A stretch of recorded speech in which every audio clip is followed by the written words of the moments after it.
So this is a topic of discussion that I've been wanting to discuss for quite some time, and it has to do with what's called snitching. Now, a lot of people, or I would say most people, don't understand what snitching is, and in this video I will discuss what snitching is and what it is not.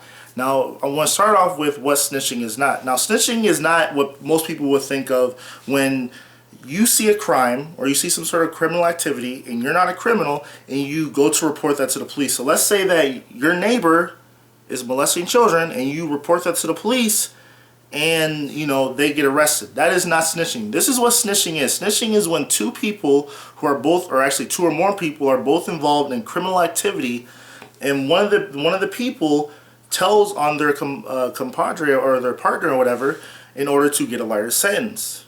See, big difference. The difference is when two people were involved in the criminal underworld and one of them tells on each other due to lack of loyalty, then yes, that is snitching. But snitching is not when an everyday hardworking person wants to make their neighborhood safer and then they go report that to the police. Now, this no snitching, I'll probably even call it a movement, which started maybe 90s, 2000s.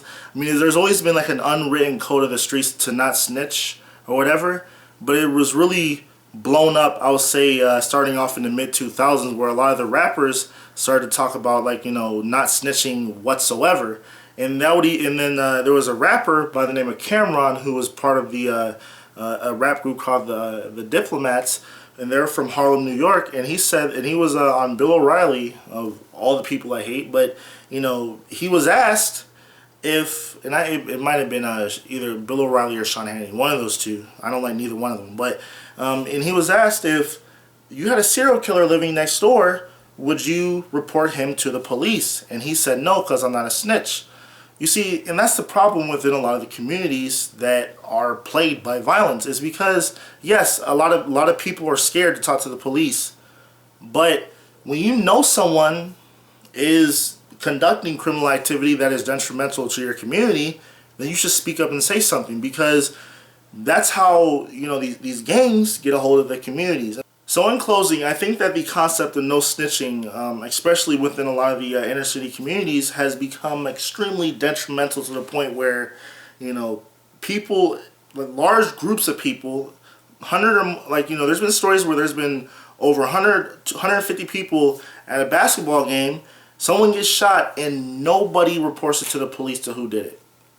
Some people who are not even involved in criminal activity, when they see a crime taking place, and now this person who is a murderer is still left out, in their communities to wreak more havoc. And I just wanted to speak out against that, because this is something that I feel very passionately about. And that's all I have to say. Thanks for watching. Subscribe, like, comment. I will have a couple more videos discussing inner city violence and how to solve some of the problems in the coming week or so. So stay tuned for that, and have a nice evening.